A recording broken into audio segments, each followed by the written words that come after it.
The Bible Treasury. A monthly magazine of papers on scriptural subjects. Article 2 Part 51 of 95, Volume 15, 1884 and 1885.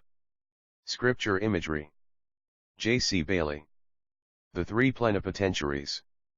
There are three ambassadors from God, bearing different messages to the world, who stand out from all else, like the pole star and the pointers of Ursa Major in the northern skies. As the pole star looks down on the earth with unsleeping care day and night, so Christ, the greatest of these ambassadors, remains ever the central pivot, around which the creation progresses, and in which it centers.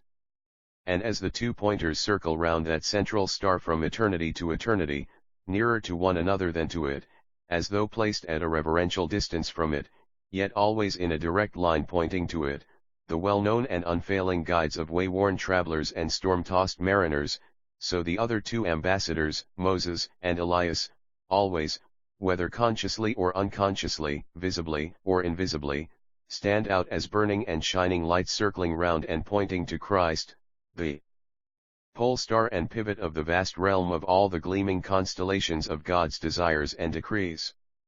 Though such immeasurable distance separates the two subordinate ambassadors from their chief, yet there is much in common to the three. Each is tested by the 40 days fasting, and attested by miraculous works. Characteristically, the miracles of Moses, the dispensation of law, are nearly all works of judgment and punishment. The miracles of Elijah, the prophet, of a mingled character, he calls down fire, but rain also.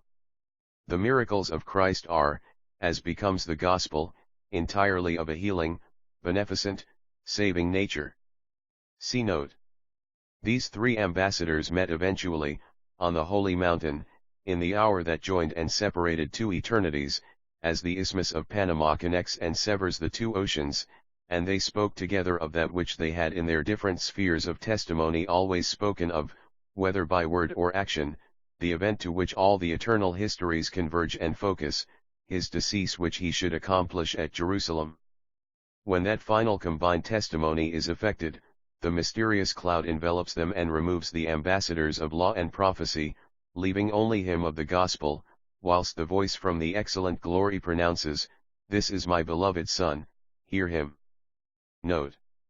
Save giving up the swine to the demons and cursing the fig tree, each a symbolic action. End of note. There was especially one feature in common in the lives of these three ambassadors. It was, contrary to what might be expected, outward defeat. We are apt to think that the great benefactors of the earth live in a continual whirl of victory. Certain the truth is that the greatest of them have lived in a vortex of disasters. They may go from strength to strength, but outwardly it seems to be from weakness to weakness. And this reveals the quality of their natures. For it is not difficult to be virtuous and venturesome when every effort is crowned with success. It is infinitely nobler to adhere to a right purpose when every effort is mocked with failure. It is perhaps the noblest of all qualities in a created being to cling to a right cause when providential circumstances are perpetually adverse. To Christ by every outward test God himself seemed so, as in that hour when the voice of agony cried in the darkness, "My God, why hast thou forsaken me?" Yet he who thus suffered from God and man knew that what he was accomplishing was according to the will of God, and endured to the end. It was this quality, God-given, in Moses that makes him so preeminently a type of Christ, and fitly one of the three great plenipotentiaries. In very many ways he was typical, but in this above all, that his life and work was a prolonged series of defeats and retreats, and without one tangible result of benefit at its close. Yet for all this, he adheres to the revealed will of God to the disastrous end and achieves vastly more than any other human being that ever lived. But consider this element of undaunted devotion to a right course through defeat, how infinitely it is above that useful but commonplace virtue of doing right in the expectation that virtue will always be rewarded and vice punished. Seneca's pilot has far higher thoughts than that when in the tempest he cries to the God of the seas, "You may save me if you will, you may sink me if you will, but whatever happens I shall keep my rudder true." The truth is that there is no possibility of our seeing the highest moral qualities, nor perhaps of their existing at all in a created being, apart from defeat. The noble nature will survive and qualify defeat, and often by heavenly alchemy transmute it into victory. Caesar falls on the shore while landing, the soldiers are dismayed at the ill omen, but he grasps the ground with his hands, saying, "Thus I take possession of thee, Africa." Thus also he of Normandy, falling down at Bulverhithe, said, "I have taken seisin of this land with both mine hands." There have been some very great men who have done strange things with defeats. The august Washington constructed a new continent with them, and the illustrious William the Silent, into whose labors Washington entered, not only hardly ever gained a battle but lost continually under all kinds of untoward, unexpected, disastrous circumstances, yet to no one man, since Luther, does the world owe more for deliverance from religious and political tyranny. This quality seemed to characterize this man's family too.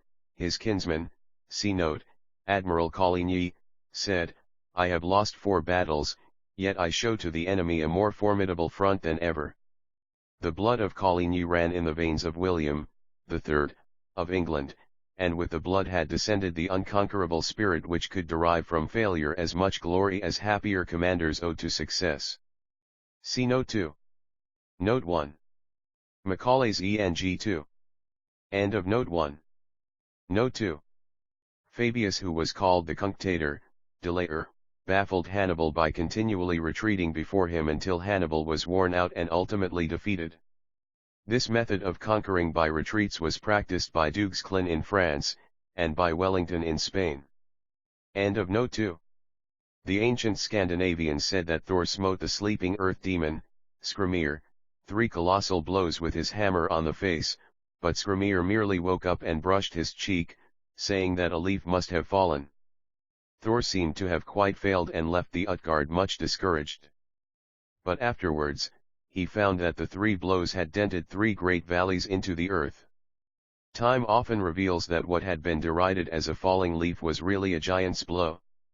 But for the present, there is but apparent failure, and we do well to avoid the vulgar error of judging of causes by their outward success or being influenced by the desire of popularity or the fear of defeat.